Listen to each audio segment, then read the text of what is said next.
الله نحمده ونستعينه ونستغفره ونؤمن به ونتوكل عليه ونعوذ بالله من شرور أنفسنا ومن سيئات أعمالنا من يهده الله فلا مضل له ومن يضلل فلا هادي له وأشهد أن لا إله إلا الله وحده لا شريك له وأشهد أن محمدًا عبده ورسوله صلى الله عليه وسلم أما بعد فصل اللهم وبارك وأنعم واكرم وزد وتحنن على هذا النبي الكريم وعلى كل من استنى بسنته ودعا بدعوته وصار على منواله إلى يوم الدين يوم لا ينفع مال ولا بنون إلا من أتى الله بقلب سليم. أحبتي في الله، السلام عليكم ورحمة الله وبركاته. Tout d'abord, après avoir loué Allah et fait aussi la prière sur les meilleurs des messagers, prophète Mohammed sallallahu alayhi wa sallam, je me permets ici d'abord de remercier, Inch'Allah, mon oustaz qui donc m'a accompagné et aussi de remercier cette association des jeunes et étudiants musulmans de Côte d'Ivoire par l'invitation de qui nous sommes aujourd'hui, Inch'Allah, quittés de loin de chez nous, mais alhamdulillah, en même temps, nous sommes arrivés chez nous. Pourquoi? Parce que al-muslim akhul muslim. Les musulmans et les frères du musulman. Alors, on est quitté chez nous et nous sommes, Inch'Allah, ici, arrivés chez nous. Alors, cette association-là, ces jeunes-là qui sont, n'est-ce pas, les ambassadeurs de l'islam dans les lycées et aussi dans les collèges. Et cette jeunesse aussi, n'est-ce pas, avec qui on peut dire, n'est-ce pas, la religion aura, n'est-ce pas, succès, quoi. Parce qu'ils disent Ash-shabab bimanzilatil qalb an-nabit. Les jeunes en islam sont comparables au cœur de l'être humain. L'être humain, lorsque son cœur bat, c'est qu'il vit. Mais lorsque le cœur s'arrête de battre, alors ce qui veut dire que la mort est arrivée. Et donc, dans l'islam aussi, lorsque la jeunesse fait des mouvements, lorsqu'ils ne sont pas des paresseux, lorsqu'ils ne sont pas des drogués, alors quand on voit qu'ils ont le courage, n'est-ce pas, dans cette religion-là, alors on peut dire que, n'est-ce pas, cette religion-là a de l'avenir. Voilà pourquoi tu verras que les politiciens, ils ont des académies. Les footballeurs, pareil. Alors dans l'islam aussi, on a besoin, n'est-ce pas, de cette jeunesse-là pour qu'elle puisse progresser. Alors comme le frère vient à peine de le dire, nous allons traiter le sujet qui est la parité, ou en parenthèse, l'égalité entre l'homme et la femme. Et quelle vision de l'islam? Alors cette parité-là, ou aussi bien cette égalité aussi-là, nous ne pouvons parler d'elle sans comparer la femme en islam et aussi sans la comparer avec d'autres civilisations ou aussi bien avec d'autres religions. Comme le dit un auteur français, nous devons juger les valeurs d'une civilisation par le rôle qui joue la femme. Alors il sera bon aussi que nous jugeons l'islam en la comparant avec d'autres civilisations qui ont précédé, ou aussi bien avec d'autres religions qui ont précédé. Alors, sur cette base-là, il y aura au moins 9 points et l'islam qui sera, n'est-ce pas, le 10e point. Nous allons voir la femme en Mésopotamie, la femme chez les Indiens, la femme chez les Grecs, la femme chez les Romains, la femme dans l'Ancien Testament, la femme dans le Nouveau Testament, la femme dans la société anté-islamique Jahiliya et la femme dans les sociétés occidentales modernes. Et puis après cela, nous verrons la femme en islam, là où nous allons voir s'il y a une égalité ou pas entre l'homme et la femme. Comme nous le savons, lorsque Allah subhanahu wa ta'ala fut créé notre père Adam, il lui dit Uskun anta wa zawjuka fil jannah. Alors il dit à Adam, entre toi ainsi que ta femme dans les paradis. Donc dans ce verset-là, il s'adressait à qui? Il s'adressait automatiquement à Adam, à l'homme. Il dit à l'homme, entre toi ainsi que ta femme dans les paradis. Et aussi, on a vu lorsque la femme a désobéi à l'homme, lorsque la femme d'Abraham, Ibrahim alayhi salam, elle lui a désobéi, on a vu les conséquences. Lorsque la femme de Lut lui a désobéi, on a vu les conséquences.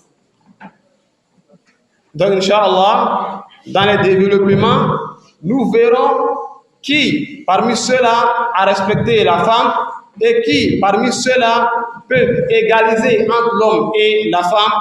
Et nous allons voir si l'islam aussi égalise entre l'homme et la femme. Comme je l'avais dit, nous allons commencer par la femme avant l'islam, donc en Mésopotamie.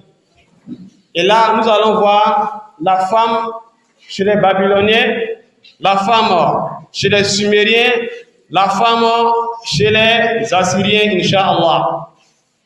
Et sachant que chez les Babyloniens, dans les législations qui, n'est-ce pas, datant du 28e siècle avant Jésus-Christ, il donnait le droit au père de vendre les membres de sa famille.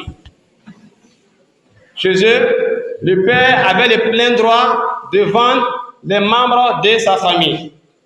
Et aussi, il pouvait aussi, n'est-ce pas, tuer son épouse s'il voulait la répudier. C'est-à-dire que si sa femme a fait une chose qui ne lui plaît pas, alors s'il veut, il pouvait la tuer. Dans le cas contraire, s'il veut alléger la peine pour ne pas la tuer, qu'est-ce qu'il fait? Il va la mettre nue, il va la déshabiller et la chasser, n'est-ce pas, des jurys. Des signes de montrer que quiconque a besoin d'elle peut la prendre. Et encore chez eux, dans leur loi, dans leur législation, la femme, avant qu'elle ne se marie, il fallait d'abord qu'elle soit déflorée par un autre homme que celui qui va la marier. C'est-à-dire qu'il fallait qu'elle soit déviergée par un autre homme que celui qui va la marier. Ça, c'était chez les Babyloniens. Et aussi, la femme n'avait pas droit à l'héritage. Sauf s'il n'avait pas un héritier mâle, alors en ce moment-là, elle pouvait hériter. Mais s'il y a un homme, chez les Babyloniens, la femme n'héritait pas. Et maintenant, chez les Sumériens, c'est le même cas. Non seulement, elle n'avait pas, n'est-ce pas, droit à l'héritage, mais si l'homme voulait, s'il y a dette aussi un homme, il pouvait vendre sa femme pour payer sa dette. Sa propre femme, il peut la vendre pour payer sa dette. Alors, ça, c'est chez les Sumériens.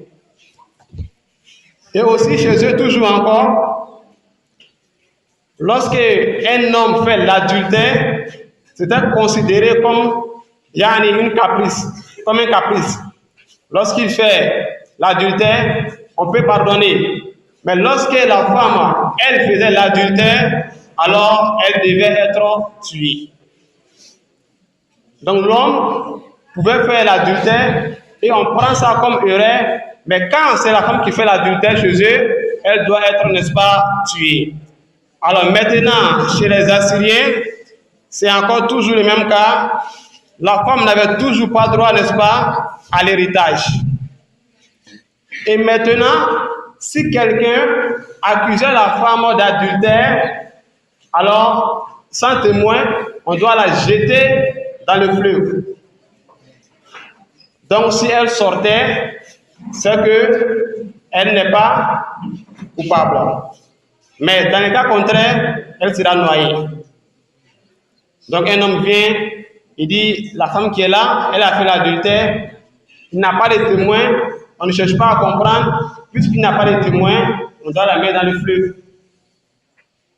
Si elle sort, c'est qu'elle a raison. Mais si elle est noyée, alors c'est qu'elle est coupable. Et maintenant, on vient chez les Indiens. La femme en Inde, les Indiens n'ont aucune autre sœur, veulent toujours copier. Lorsqu'elles regardent les feuilletons à la télévision, nous allons voir comment est-ce que la femme était, n'est-ce pas, chez les Indiens. Alors chez eux, dans les livres sacrés de l'Inde, la femme était le symbole de la tentation, celle par qui le mal arrivait. Donc chez eux, tous les mal qui arrivaient, c'était à cause de la femme. Et aussi, elle était source d'impureté et de honte. Donc elle n'était pas propre, elle était sale, selon eux. Bouddha considérait la femme comme une source d'impureté dont il fallait s'en éloigner. Il fallait se méfier de la femme et aussi il fallait, n'est-ce pas, s'éloigner de la femme aussi. Et aussi chez les Indiens, la femme n'avait pas droit aussi à l'héritage. Ça fait alors le deuxième point. Maintenant, nous allons voir le troisième point qui est chez les Grecs. Chez les Grecs, comment est-ce qu'ils considéraient, n'est-ce pas, la femme? Alors, selon le code de Solon, toute action menée par un homme et inspirée par une femme était nulle. Toute action menée par un homme et inspirée par une femme était nulle et non avenue.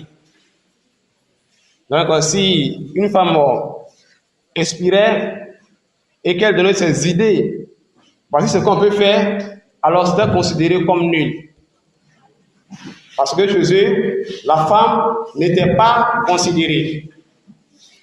Et maintenant, à la mort de son mari aussi, elle n'avait pas droit aussi à l'héritage. Et elle devait aussi se soumettre totalement, n'est-ce pas, à son mari. Et chez eux, l'homme avait le plein droit de prendre des concubines, des copines pour envoyer chez lui à la maison pour vivre avec elle avant comme après le mariage.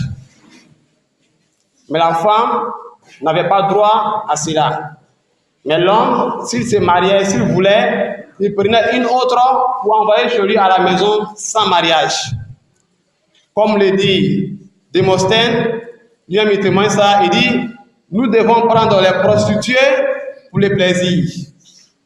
Chez les Grecs, ils disent, nous devons prendre les prostituées pour le plaisir, les concubines pour l'hygiène quotidienne de notre corps, et les épouses pour qu'elles nous donnent des enfants légitimes et tiennent nos foyers avec fidélité et loyauté.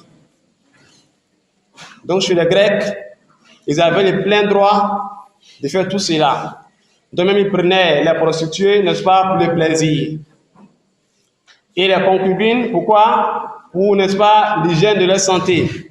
Et maintenant, ils prenaient les épouses pour qu'elles restent en chasteté.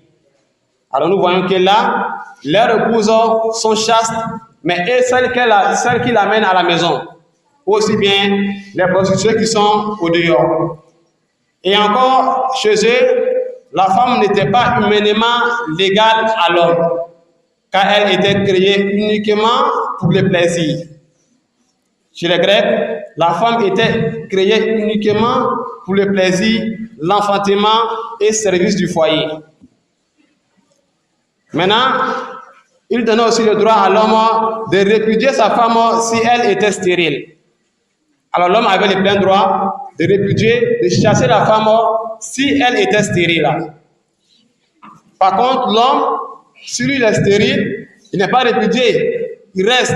Mais il peut chercher, n'est-ce pas, un assistant qui va venir chez lui à la maison pour engrosser sa femme et si elle a enfanté, l'enfant sera pour son épouse encore. Donc si la femme est stérile, il avait le plein droit de la chasser sur lui.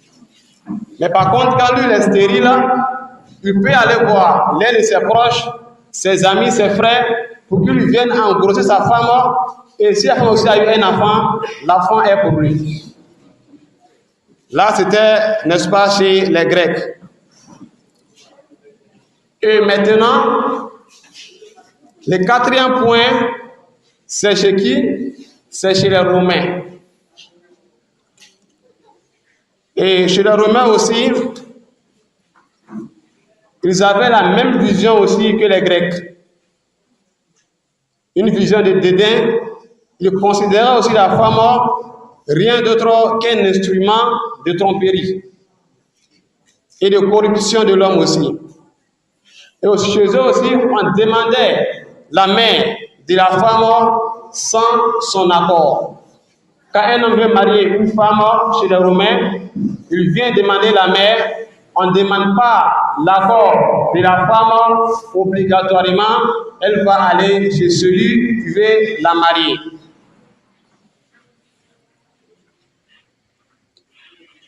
Et encore, elle coupait tout lien avec sa famille pour fondre, n'est-ce pas, dans celle de l'époux.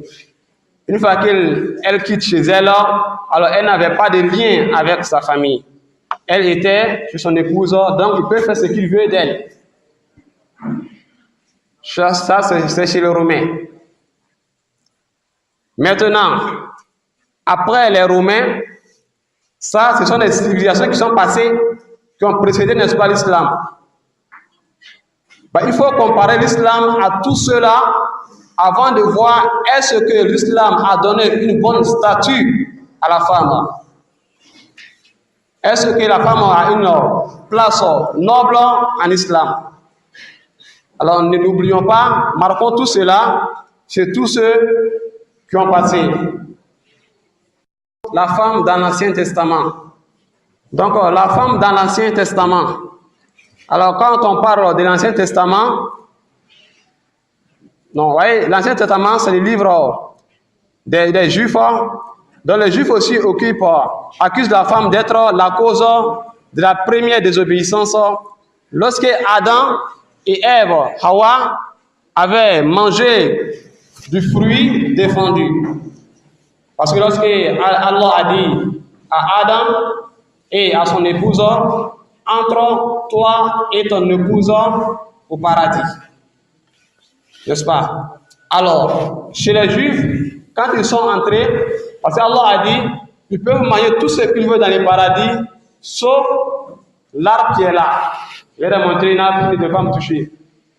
Donc, chez eux, Satan, la Shaitan, s'est transformé en serpent et venu envers Hawa, notre mère, selon eux, et l'a blagué, lui a poussé à manger le fruit défendu, à manger le fruit qui a été interdit qu'il mange. Alors, après cela aussi, elle a donné aussi à Adam. Adam a mangé aussi au même fruit. Alors après cela maintenant, Allah a enlevé le voile qui était dans les yeux, donc ils voyaient chacun le corps de l'autre. Donc ils ont pris des feuilles, se sont cachés. Selon eux, Allah est venu et il demande Adam où tu es. Comme si Allah même ne savait pas ce qui était caché. Il demande à Adam où il est. Maintenant, il demande encore si Adam avait mangé le fruit qui lui a été interdit. Adam dit que oui, il a mangé. Et maintenant, Dieu lui demande pourquoi as-tu mangé à ce fruit? Alors Adam dit, la femme que tu m'as donnée m'a donné aussi le fruit pour que je mange. Alors j'ai mangé aussi. Alors si tu prends l'Ancien Testament, Genèse 3, tu verras l'histoire complète. Alors c'est là maintenant qu'Allah a dit à la femme qu'elle accouchera avec douleur. La femme accouchera avec douleur. Pourquoi? Parce que elle est source, n'est-ce pas, de la désobéissance, selon eux. Donc, quand la femme va accoucher, au lieu de célébrer cela, chez eux, non, c'est une punition de la part de Dieu. La douleur qu'elle prend, elle supporte, c'est une punition, n'est-ce pas, de la part de Dieu, selon les Juifs.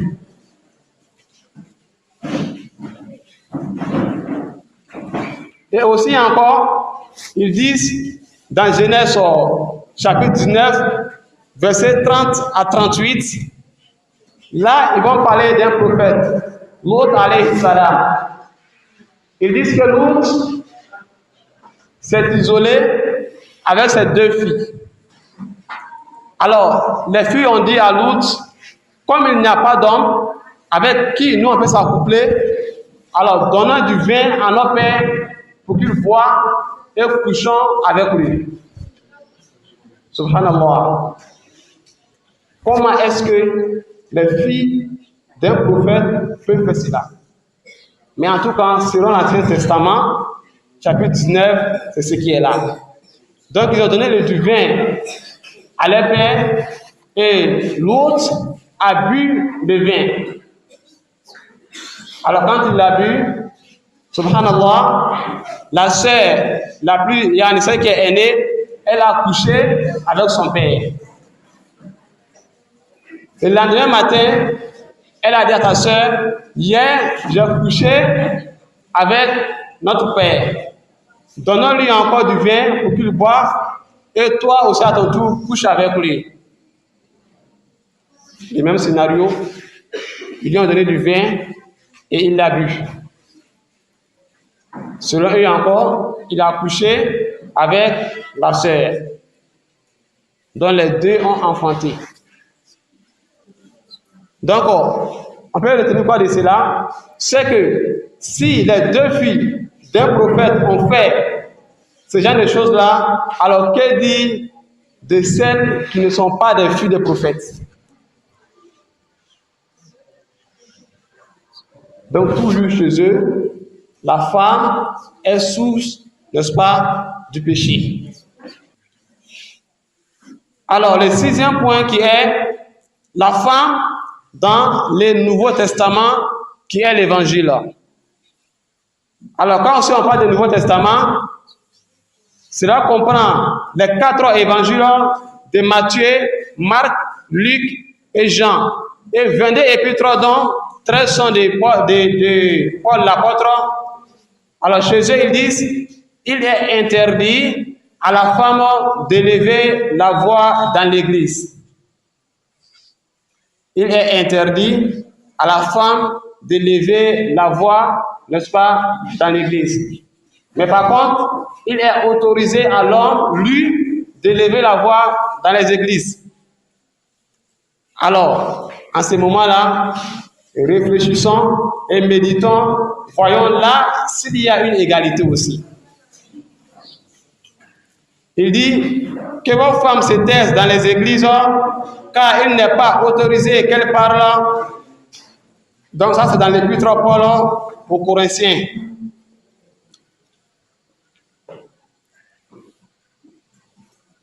Et aussi, dans l'évangile, il est dit cela.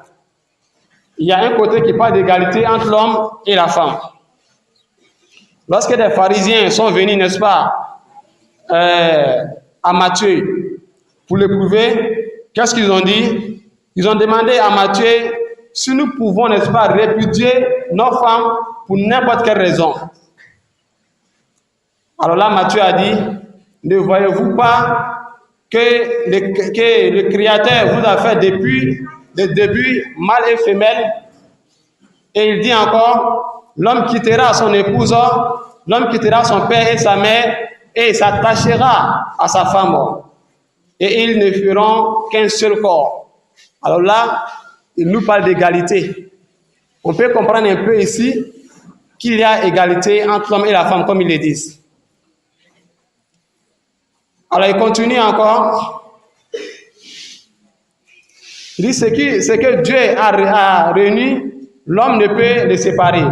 Je vous le dis, quiconque répudie sa femme sans qu'il y ait adultère est un adultère. Donc, quiconque répudie sa femme sans qu'il n'y ait adultère lui-même est un adultère.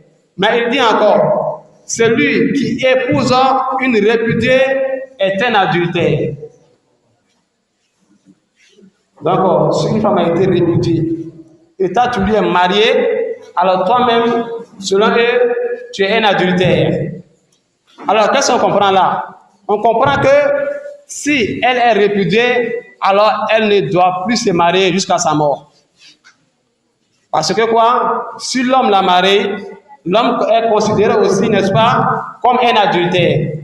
Alors, les apôtres lui ont dit, si tel est l'état de l'homme avec la femme, mieux lui vaut de ne pas se marier.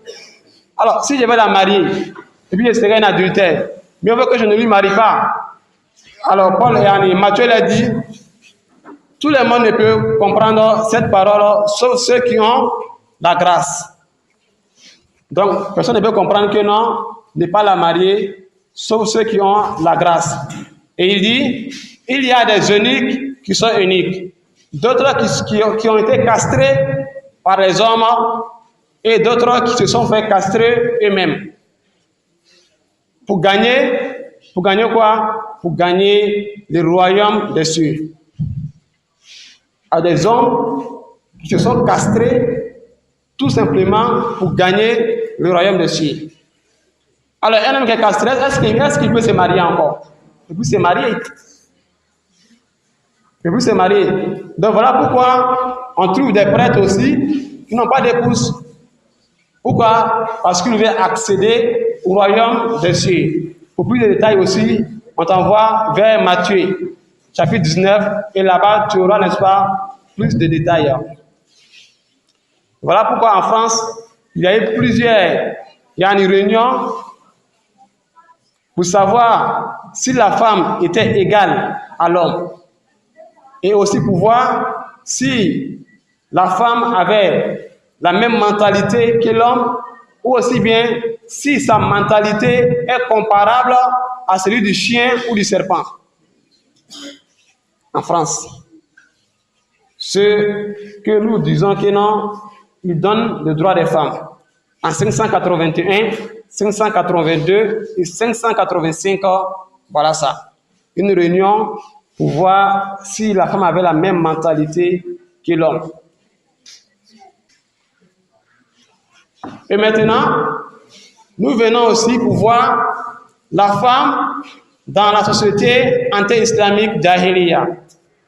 Avant l'islam, chez les Arabes avant l'islam, comment est-ce qu'ils considéraient la femme aussi? Donc il sera bon de voir aussi si eux aussi, avant l'islam, si la femme avait une place élevée, si elle était respectée ou pas. Alors le Coran nous dit, lorsqu'on annonce à l'heure de la naissance d'une fille, son visage s'assombrit. Il suffoque, il se tient à l'écart. Lorsque la femme est enceinte, le mari vient pour voir au mois d'accouchement. Une fois qu'on lui dit qu'elle a accouché, il va demander c'est qui d'abord, homme ou femme. Et maintenant, quand on lui dit que non, elle a eu une femme, alors il va s'énerver. Il est fâché. Et aussi tellement qu'il a honte de ça, il va se mettre à l'écart des autres. Il va se mettre loin des gens. Parce que quoi? Pour lui, c'est une honte que sa femme accouche une femme, une fille. Et maintenant, il se dit, que va-t-il faire? Doit-il l'enterrer dans la poussière? Ou aussi bien, doit-il rester comme ça avec la honte, avec la femme qu'il a chez lui? Voilà pourquoi chez eux, avant l'islam, quand l'homme, quand la femme accouche une femme, tu vois que le mari prend la fille et va l'enterrer vivante.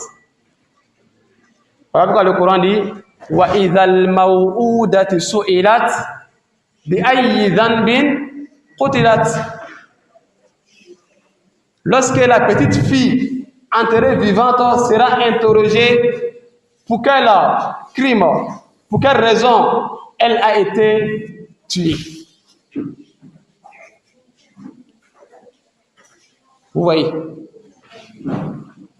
Donc chez eux, avant l'islam, c'était le cas. Et même Omar ibn Khattab, il dit ça, il dit nous considérons pendant la Jahiliya les femmes pour rien. Donc Omar ibn Khattab, il dit, il considérait la femme avant l'islam, les femmes n'étaient rien devant eux. Jusqu'à ce que Dieu fût révélé les versets pour leur donner leurs droits. Vous voyez. Donc chez eux, avant l'islam, on enterrait les femmes. Voilà pourquoi un poète a dit, la tombe est le meilleur paravent pour la femme et son enterrement est rapporté comme une action noble. Chez eux, quand il enterre une femme, une fille, alors c'était comme le gars avait fait un bon travail, un bon boulot. Parce que quoi? Elle n'était pas considérée. Et maintenant, la femme dans la société occidentale moderne. La femme dans la société occidentale moderne. Alors, sachant qu'un rapport de la commission de l'Assemblée constituante française de 1793 indiquant que les enfants mineurs, les femmes et les condamnés à peine infamante ne seront pas des citoyens. Des gens qui sont condamnés, les mineurs, les femmes ne seront pas des citoyens. Chez les Français, en 1793, c'était ainsi. Alors que cela fait 200 ans, depuis 1791, ce sont eux qui parlent de l'égalité entre l'homme et la femme. Ce sont eux qui parlent de droit de la femme. Alors qu'en 1793, chez eux, la femme n'avait pas droit d'être citoyen, tout comme les mineurs et tout comme aussi les condamnés. Et aussi dans l'article 1er de la Déclaration des droits de l'homme, chez les Français, il est indiqué sous le titre « Les droits de l'homme », l'homme n'est libre et ne peut être opprimé. Chez les Français, c'était comme ça. L'homme n'est libre et ne peut être opprimé. Alors, c'est là que les historiens de la Révolution française rapportent des tentatives qui ont eu lieu pour qu'on y ajoute et la femme. Parce qu'ils ont dit, l'homme n'est libre et ne peut être opprimé. Donc, pour qu'on ajoute aussi que l'homme et la femme n'est libre et ne peut être opprimé, il y a eu plusieurs réunions pour ça. Pour qu'on y ajoute. Et maintenant, voilà que l'autre me parle de ça, Gustave Le Bon. Il dit, à la fin du XIVe siècle, dans son ouvrage L'esprit de la société, que la femme n'a été légale à l'homme qu'à l'époque de la décadence. Il leur répondit à ceux qui voulaient, n'est-ce pas, donner le droit du vote à la femme. Alors que ce droit-là, parmi les pays occidentaux, il y a des gens même qui n'ont pas eu ce droit, si ce n'est après la Deuxième Guerre mondiale. Alors que c'est ceux-là qui, à chaque moment, nous parlent des droits de l'homme. Et alors que chez eux encore, lorsque la femme est mariée à un monsieur, alors elle ne porte plus le nom de sa famille, mais elle porte plutôt le nom, n'est-ce pas, de son mari. Donc, quel lien y a-t-il encore entre elle et sa famille? Si elle n'a pas le droit de porter le nom de sa famille. Ici, on le sait bel et bien. Si Diabaté ou bien Konaté Barakissa s'est marié avec Abou, en tout cas, elle est toujours Konaté Barakissa. Mais chez eux, ce n'était pas ainsi. Et maintenant, après ça, nous venons ici maintenant pour parler de la femme en islam. Puisqu'on a déjà vu la femme dans les civilisations qui ont précédé, chez les Grecs, chez les Romains, et ainsi de suite. Et maintenant, il sera bon de voir si elle avait une statue, n'est-ce pas, en islam aussi. Alors, dans le Coran, Allah nous dit ceci: et cohabiter avec elle convenablement. Surat 4, verset 19. Allah dit aux hommes de cohabiter avec leurs femmes convenablement. Donc, contrairement à ceux qu'on a vu passer, ceux qui, elle était, n'est-ce pas, comme esclave, ils pouvaient la vendre comme ils le veulent, ils avaient le choix, mais alors qu'ici, l'homme est obligé dans le Coran de vivre avec la femme, n'est-ce pas, convenablement. Et Rasul sallallahu alayhi wa sallam, il dit, le meilleur d'entre vous est celui qui est meilleur avec sa femme. Sallallahu alayhi wa sallam. Vous voyez, au bout d'un parent là-bas, ils ont plutôt minimisé la femme. Ils ont plutôt dit on peut vendre la femme, on peut faire ce qu'on veut avec la femme. Ils ont dit que non, elle était la cause du péché. Alors que dans le Coran, Allah nous dit Fa'asa Adam Rabbahu. Le Coran nous dit Adam a désobéi à son Seigneur.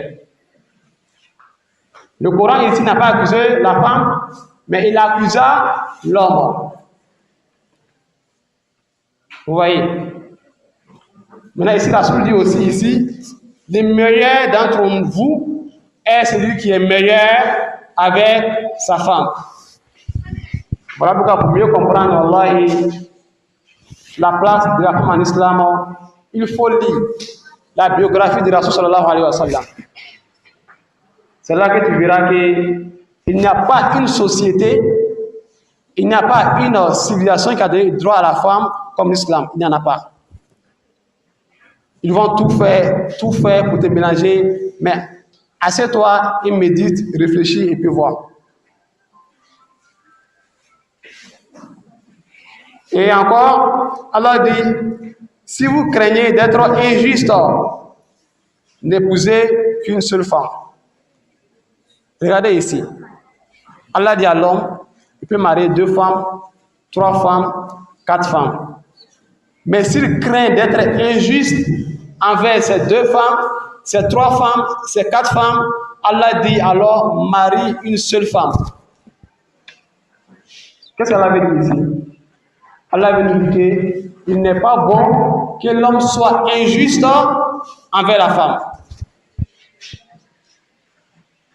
Donc ici, le Coran fait quoi? Le Coran donne un droit à la femme.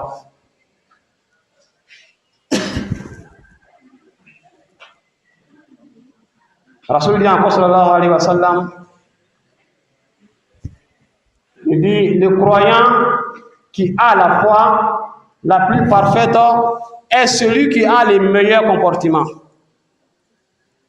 Parmi tous les croyants, le croyant qui a la foi la plus parfaite est celui qui a les meilleurs comportements. Alors maintenant, qui sont ceux qui ont les meilleurs comportements? Il dit encore, les meilleurs d'entre vous sont les meilleurs avec qui? Avec leurs femmes. Hadith aussi authentique, rapporté par Hakim et authentifié par Albani. Rahimahullah.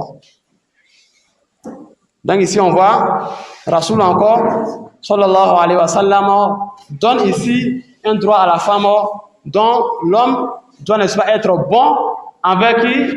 Envers la femme. Parce que pour que tu sois un bon croyant, pour que tu aies une foi parfaite, il faut que tu sois bon envers ta femme.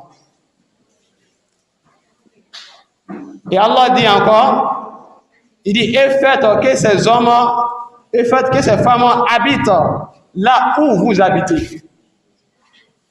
Vous voyez? Donc là où l'homme habite, si tu habites dans une belle maison, dans une villa, c'est immeuble, c'est où alors tu dois habiter avec ta femme là-bas.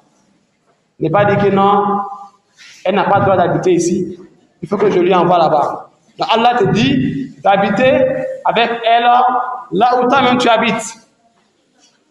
Donc ici on comprend quoi? On comprend que Allah a honoré les femmes.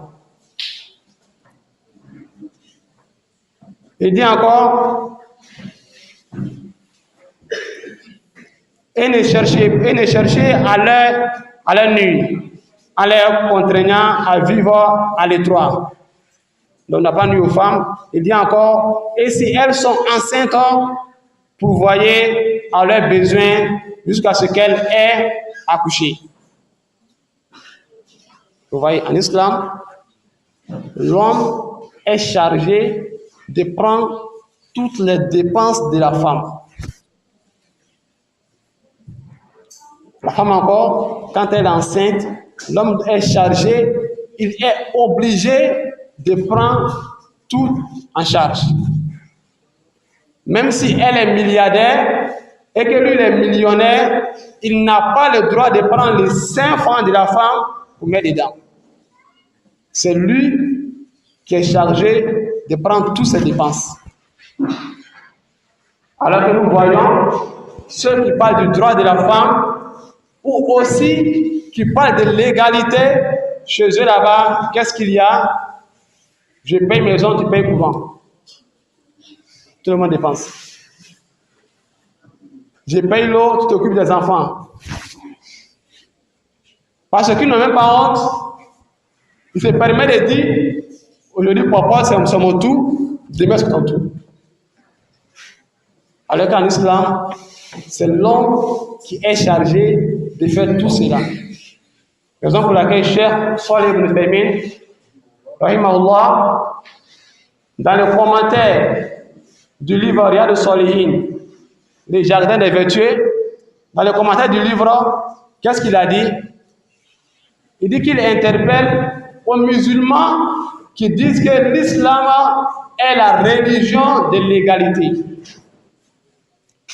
Il dit l'islam n'est pas la religion de l'égalité, mais elle est plutôt la religion de quoi? De justice. Parce que partout dans le Coran, Allah parle de quoi? Allah parle toujours de la justice. Parce que lorsqu'on parle de l'égalité, forcément, par fini, on va aller tomber dans l'injustice, soit envers la femme, soit envers l'homme. Alors que quand on parle de la justice, c'est le fait de donner le droit de chacun. Et aussi, dans la justice, il peut y avoir une égalité dans certains lieux et dans d'autres, il n'y aura pas d'égalité. Je ne sais pas si on comprend. Dans l'égalité, quand on dit qu'il faut qu'il y ait une égalité dans tout, il y a un problème. Parce qu'on dira à la femme de faire ce qu'elle ne peut pas faire. Alors que quand on parle de justice en islam, la femme a sa place. Tout ce que tu vois qu'Allah lui dira de faire, Allah, il hikmah. Il y a là une sagesse. Alors quand on dit la sagesse, c'est de mettre chaque chose à sa place. Al-hikmah, la sagesse, c'est de mettre chaque chose à sa place. Donc c'est ce que l'islam a fait. L'islam a mis chaque chose à sa place. Voilà pourquoi tu verras qu'en islam, d'abord, avant de parler de l'égalité, on voit bel et bien ici que chez les autres, quand on veut les comparer à l'islam, on voit que non, c'est l'islam qui donne le droit à la femme. Un. De deux, maintenant, on va parler maintenant de l'égalité entre l'homme et la femme en islam. Alors nous allons dire, on ne peut pas dire qu'il n'y a pas d'égalité entre l'homme et la femme en islam, mais on peut dire qu'il n'y a pas d'égalité totale entre l'homme et la femme en islam. Dans certains lieux, on verra qu'il y a égalité. Dans d'autres, on voit qu'il n'y a pas d'égalité. Et on voit aussi que c'est une justice pour celui qui médite. Dans le Coran, lorsque Allah subhanahu wa ta'ala nous a ordonné, ou aussi, mais lorsque Allah même a dit, وَلَقَدْ كَرَّمْنَا bani Adam, nous avons certes honoré les fils d'Adam. Qui sont-ils? C'est bien sûr la femme et l'homme. Donc le Coran a honoré l'homme, le Coran a honoré aussi la femme. Il n'a pas dit que nous avons honoré les hommes parmi les fils d'Adam. Non. Donc nous sommes tous honorés selon le Coran. L'homme et la femme. Donc là, on voit qu'il y a une égalité. Et encore, lorsque Allah a donné l'obligation aux croyants de jeûner le mois de Ramadan, alors cette obligation est sur chacun d'entre nous, l'homme comme la femme. فَمَنْ شَهِدَ مِنْكُمُ الشَّهْرَ فَلْيَصُمْ. Tout le monde est dedans. L'homme comme la femme. L'homme, quand il voit la lune, il est obligé de jeûner. Même chose que la femme aussi. Alors là, on voit qu'il y a une égalité. Seulement là où il y a une différence, c'est que lorsque la femme voit ses règles, alors en ce moment-là, elle ne va pas jeûner jusqu'à ce que le mois finisse, et puis elle va rembourser ce qu'il a raté. Et on continue dans la prière aussi.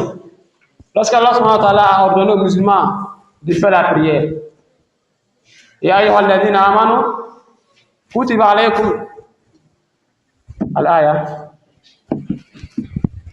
la ilaha illallah wa aqimus salat wa atuz zakat. Donc cela nous dit quoi? De faire la salat. Qui est qui? L'homme et la femme. Il n'a pas seulement que les hommes, aussi bien seulement que les femmes. Non, l'homme et la femme doivent faire tous la prière. Seulement que la femme, lorsqu'elle est en règle, elle ne fait pas la prière. Et après ces règles aussi, elle ne rembourse pas la prière. Dans l'islam, a honoré toujours la femme. L'islam a toujours donné un droit aussi, n'est-ce pas, à la femme. Et quand là aussi dit, dans le Coran, Inna akramakum indallah atqakum. Allah dit dans le Coran, nous vous avons créé d'un mâle et d'une femelle, qui sont qui? Adam et Hawa. Ici d'abord, il a tout à l'heure tout de suite dit que l'homme et la femme, parce que il ne peut y avoir un enfant sans l'homme et la femme.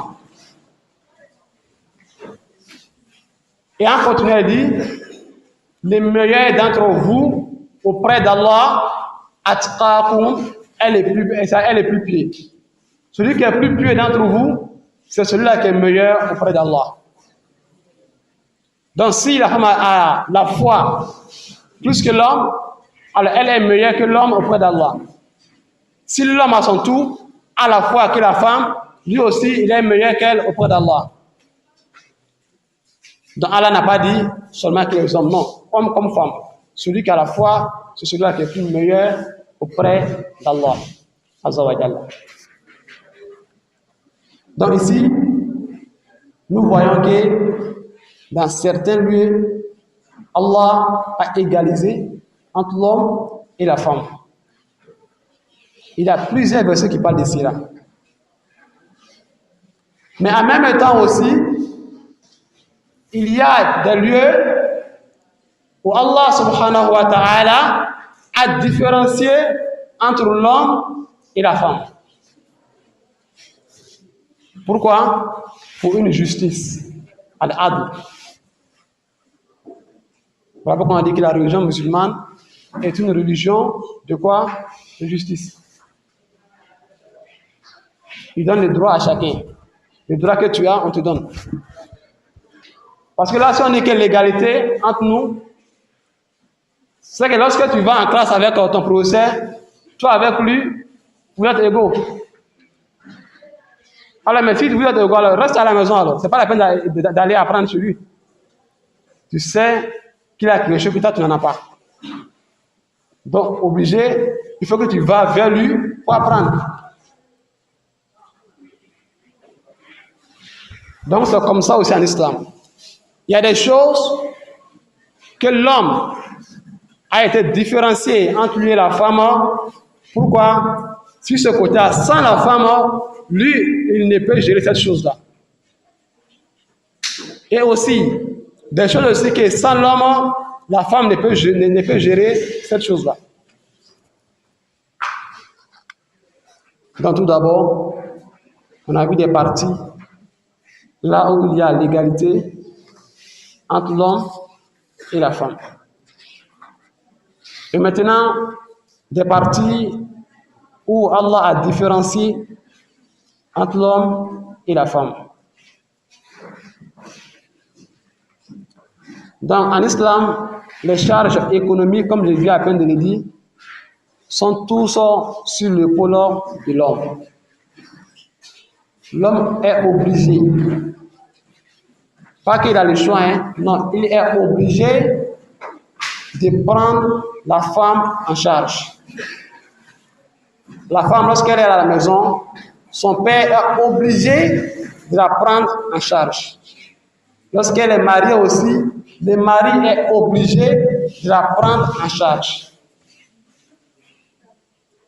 Sinon, le jour de Qiyamah, il sera interrogé auprès d'Allah Azza wa Jalla.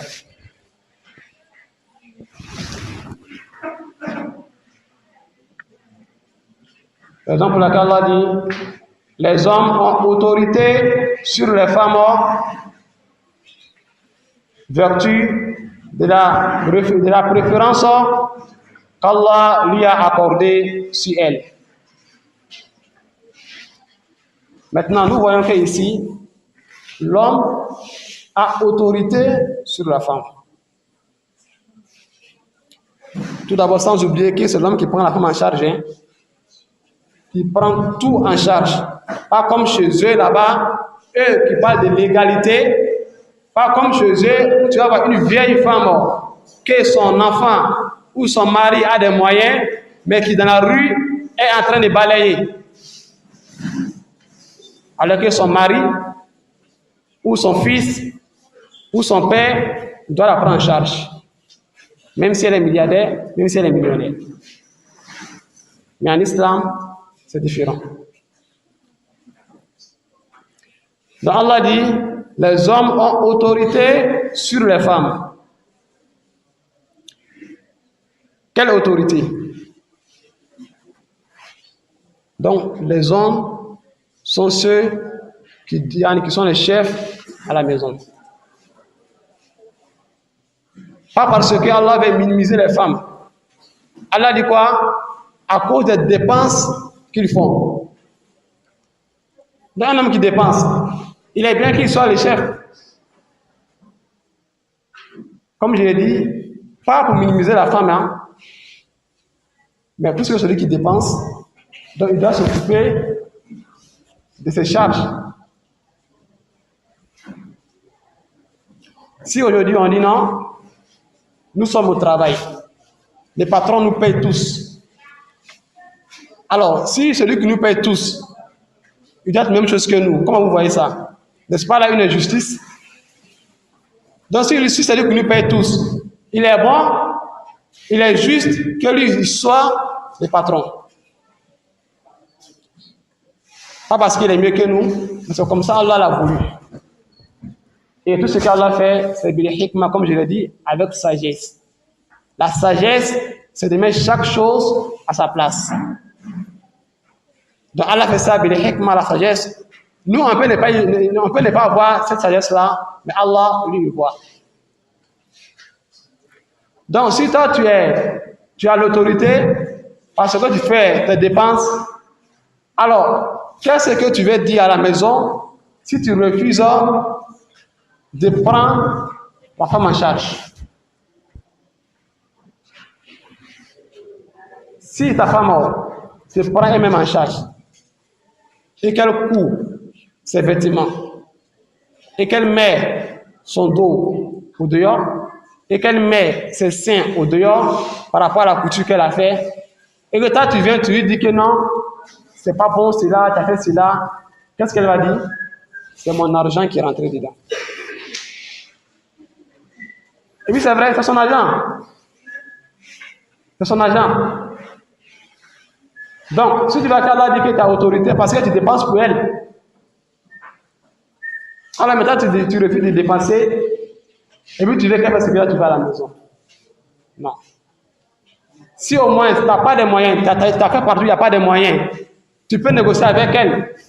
Soit pour qu'elle puisse te donner quelque chose pour qu'après tu lui rembourses, ou aussi bien pour qu'elle te donne ça au moins comme cadeau. Si elle le veut, elle n'est pas obligée, tu peux négocier avec elle.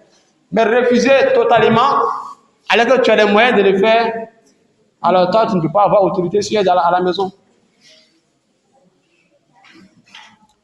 Donc les hommes ont autorité sur la femme, à cause de quoi? À cause des dépenses qu'ils font pour la femme. Donc sachant qu'en islam, l'homme est chargé, l'homme est obligé, il n'a pas le choix de prendre la femme en charge, de faire tout ce qu'il faut pour la femme. Donc souvent, quand on parle de popote, il fait cela. Bon, souvent les habillements, il s'occupe de ça, il fait le loyer, il fait tout. Mais là où il a un problème, il se dit quoi? Bon, si elle doit payer des rouges à lèvres, je ne sais quoi là, des maquillages des femmes là, si elle doit acheter ça, alors elle est obligée de payer avec son argent. Qu'Allah. Non. C'est toujours toi l'homme qui est obligé de payer ça pour elle. Pourquoi? Parce qu'elle se maquille pour qui? Pour toi. Donc, toutes ces dépenses, l'homme est obligé de prendre ça en charge. Et on continue. Ils disent que l'islam donne la moitié de l'héritage de l'homme à la femme. Parce qu'Allah a dit Yusikumullahu fi awladikum lidhakari mislu madha mislu hazil unsayayn. Donc dans l'héritage en islam, je prends un exemple. Lorsque le père est décédé et qu'il laisse derrière lui Abu Bakr et puis Zainab, par exemple, et qu'il laisse encore derrière lui 300 000. Comment est-ce qu'on fait les partages? Selon Allah subhanahu wa ta'ala, l'homme doit prendre 200 000 et la femme prend, n'est-ce pas, 100 000. Ça veut dire que la femme prend la moitié de ce que l'homme prend.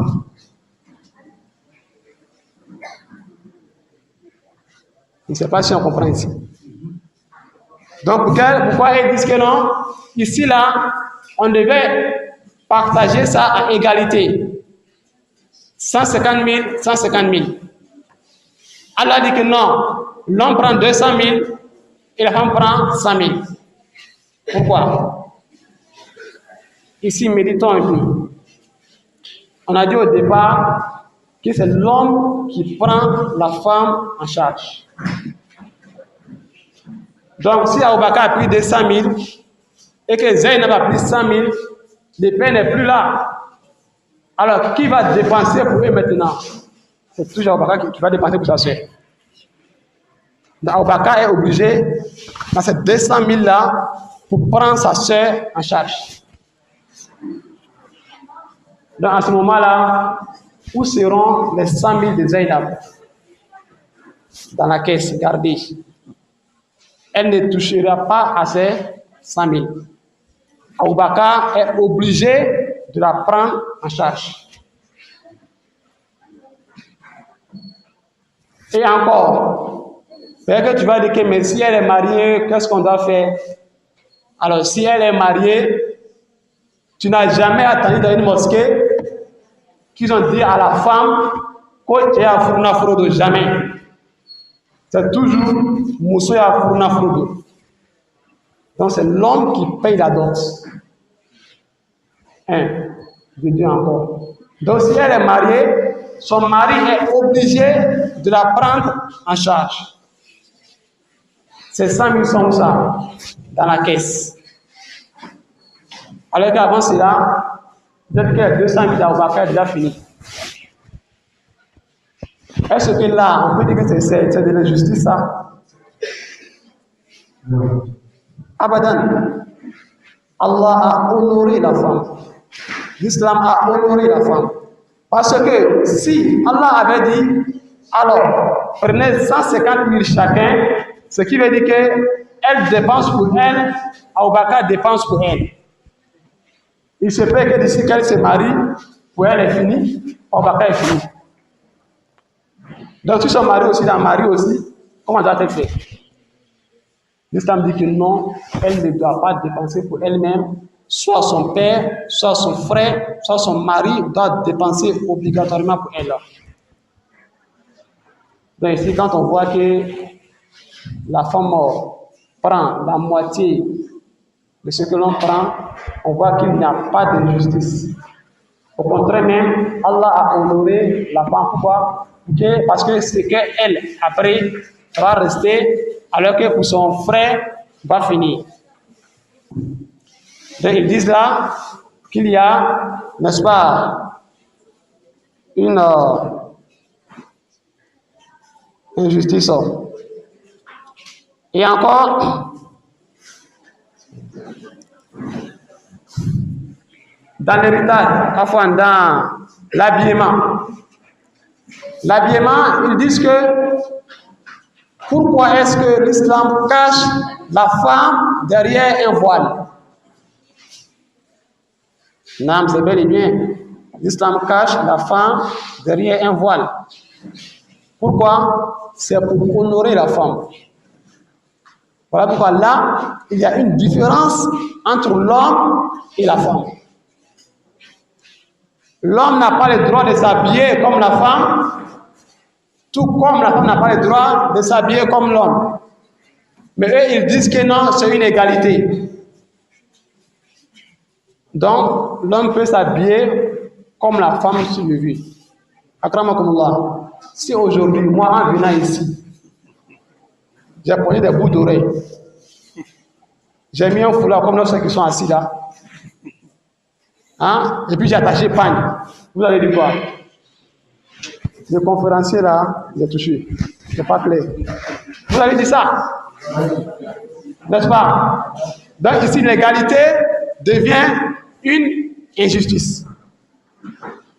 Alors quand on parle de la justice, la femme a son habillement à part et l'homme a son habillement à part. Et au-delà même de cela, Rasul sallallahu alayhi wa sallam, l'homme qui s'habille comme la femme est maudit par Allah subhanahu wa ta'ala, et la femme aussi qui s'habille comme l'homme, elle est maudite par qui? Par Allah subhanahu wa ta'ala. Donc quand on dit que tu es maudit par Allah, c'est que tu es éloigné min rahmatillah, tu es éloigné de la miséricorde d'Allah subhanahu wa ta'ala. Alors, si toi tu es loin d'Allah subhanahu wa ta'ala, qui va t'aider en ce moment? Donc, il est interdit à l'homme de s'habiller comme la femme. Les bouts d'oreilles, les chaînes, tout cela, il est interdit à l'homme. Il est interdit à l'homme, même s'il a porté bague, il est interdit de porter bague en or. Alors que pour la femme, il est permis qu'elle porte tout cela en or si elle le veut. Mais pour l'homme, c'est interdit. Alors que l'homme, lui, son habillement, c'est où? Du nombril au genou. Voici les parties intimes de l'homme. Alors que quand on voit la femme, elle doit se couvrir tout le corps, excepté le visage et les deux paumes, les deux mains. Mais l'homme, lui, c'est où ça? C'est du nombril au genou. Donc ici, on va interpeller les frères du nombril au genou, ce qui veut dire qu'on doit cacher les fesses, on ne doit plus faire la taille basse. La taille basse n'est pas un comportement dont les musulmans doivent faire. Et plus que ça même, sache que la taille basse, c'est une chose que les prisonniers en Amérique ont mis ça en valeur. Parce qu'en Amérique, là-bas, les prisonniers avaient souvent des vêtements qui étaient plus gros qu'eux-mêmes, dont les messieurs, souvent, son pantalon descendait. D'autres disent que non, en prison, là-bas, l'homme n'avait pas droit à la femme. Hein? Il n'y avait pas de femme pour l'homme dans la prison. Donc, lorsqu'il veut faire l'homosexualité, quand l'homme veut sortir avec son frère homme, qu'est-ce qu'il fait? Il va baisser un peu son pantalon. Si l'autre voit ses fesses au dehors, il va se dire quoi? Il a besoin de quelque chose et ils vont aller faire des conneries qu'il veut. Maintenant, quand ils sortent de la prison, ils sont habitués à ça, ils prennent ça comme leur style. Et c'est là maintenant que les rappeurs ont pris ça, ils ont mis ça en valeur. Et aujourd'hui, nous voyons des musulmans qui essaient, n'est-ce pas, ici, de faire des habillements comme ces rappeurs-là. Donc, il n'est pas permis aux musulmans de porter ces vêtements alors que les fesses sont, n'est-ce pas, au dehors. Et maintenant, ils disent que non, la polygamie est aussi de l'injustice. Pourquoi est-ce que l'homme peut prendre plus qu'une femme alors que la femme a droit seulement qu'à un seul homme? Donc ils disent qu'on doit faire égalité ici. Comment? La femme doit marier un seul homme et l'homme doit marier une seule femme. Écoute très bien ma soeur. Nous parlons des gens qui parlent des droits de la femme. Depuis 200 ans, ils sont en train de crier droit de la femme, alors que depuis 1400 années, Allah subhanahu wa ta'ala, Rasul sallallahu alayhi wa sallam, ceux-là ont donné le droit à la femme. Donc ils disent que non, l'homme doit se suffire à une seule femme. Nous disons, lorsqu'il y a une guerre dans un pays, qui sont ceux qui meurent? C'est des hommes. C'est toujours des hommes. Dans tous les pays. Il faut même dans le monde entier. Qui sont ceux qui sont nombreux? C'est des femmes. C'est des femmes. Donc, si par exemple, ici en Côte d'Ivoire, on nous disait que non, il y a 1 million, je prends un exemple quoi, ou bien à Sandra ici, on dit que non, il y a 1,5 million d'habitants à Sandra. Et puis on dit qu'il y a 500 garçons, il y a 500 000 garçons, et il y a 1 million comme femmes. Donc, si chaque homme doit prendre une femme, il va rester combien de femmes? 500 000. Ok. Pour ces 500 000 là, qui va les marier?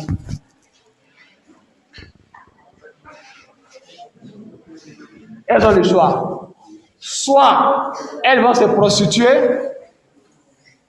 ou soit c'est l'homosexualité, ou aussi bien soit elles vont marier ceux qui ont déjà une femme choisie à la maison. Mais ici, là, méditons un peu, réfléchissons un peu. Qui est-ce qui a raison? Wallah, une femme qui réfléchit, si on lui disait que non, est-ce que l'homme doit marier une ou aussi bien 4 femmes, elle va dire quoi? Elle va dire que wallahi, l'homme doit marier jusqu'à 4 femmes. Parce qu'il y a des hommes même qui veulent se marier, par manque de moyens, ils ne se marient pas. Ils vont mourir comme ça, ils ne sont pas encore mariés. Alors, les femmes qui sont là, qui n'ont pas eu de mari, qui va les marier? Donc ils sont en train de dire que non, on donne le droit à la femme. Au contraire, ils ne donnent pas le droit à la femme.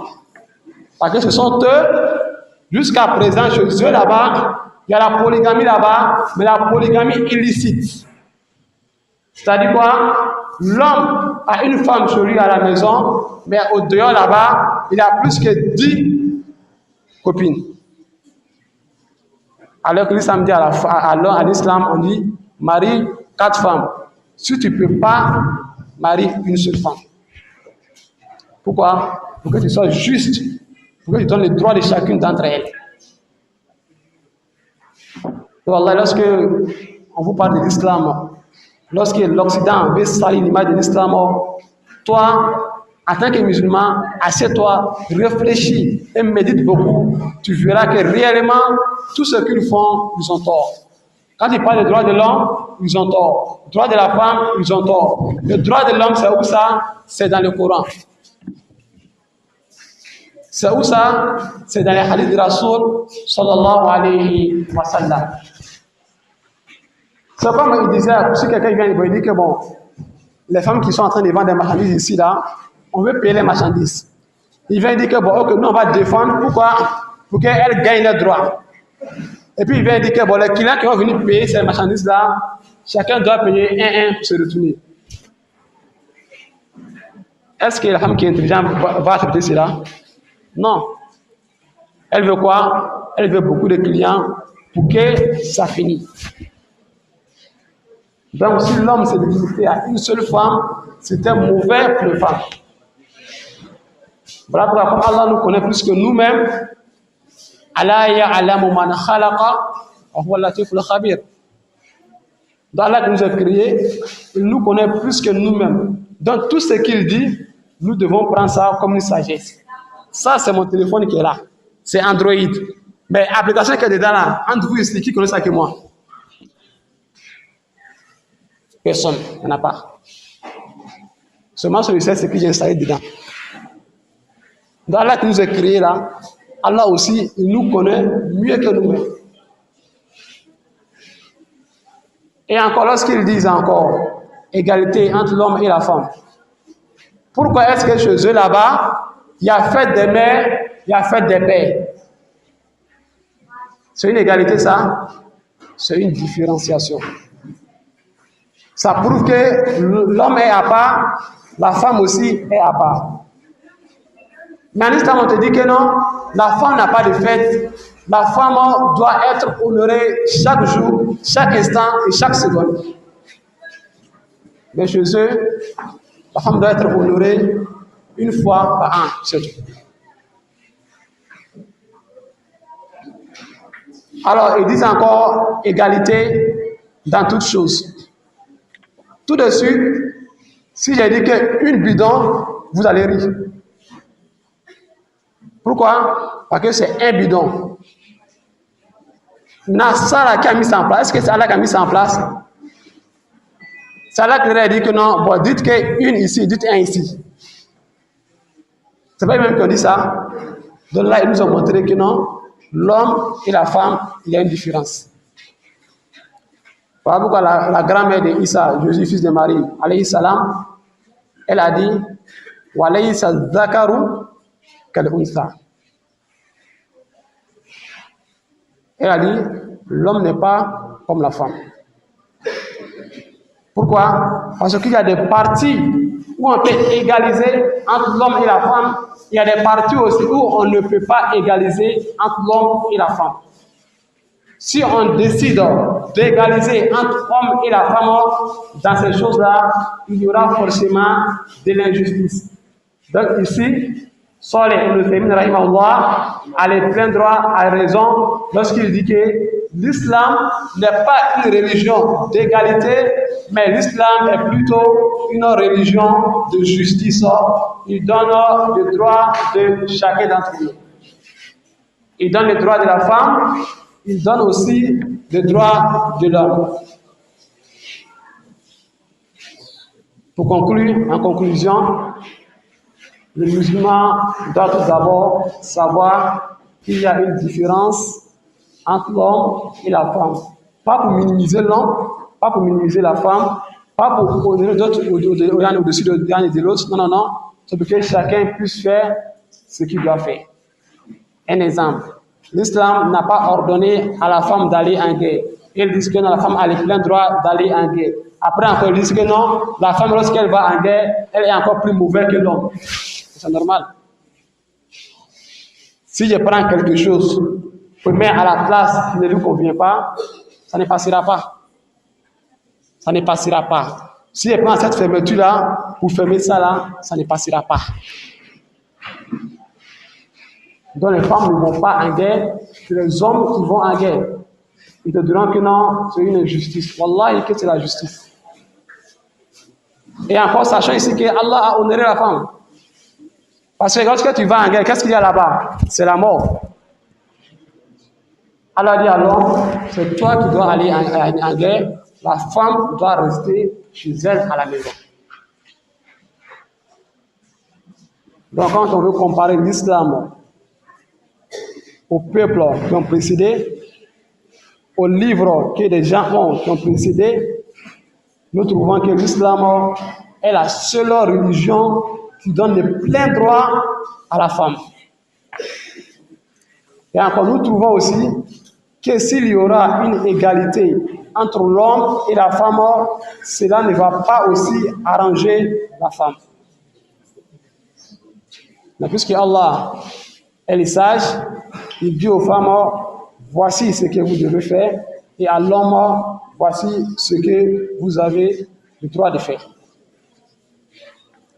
On nous montre que le temps est arrivé. Donc nous allons, n'est-ce pas, laisser le micro au Cheikh Jamaluddin Hafizullah. Subhanakallahumma bihamdik. Ashhadu an la ilaha illa ant. Astaghfiruka wa atubu ilayk. Wassalamu alaikum wa rahmatullahi wa barakatuh.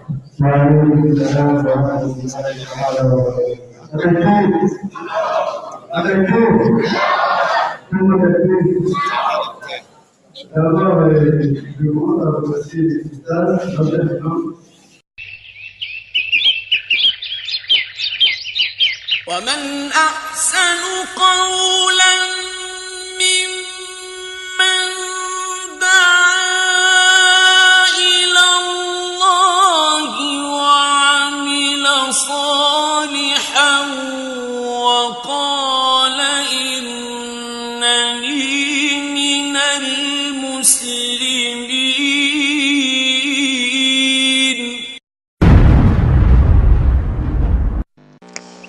Pour écouter ou télécharger d'autres cours, vous pouvez nous joindre sur notre site internet qui est boun-osman.e-monsite.com boun-osman.e-monsite.com.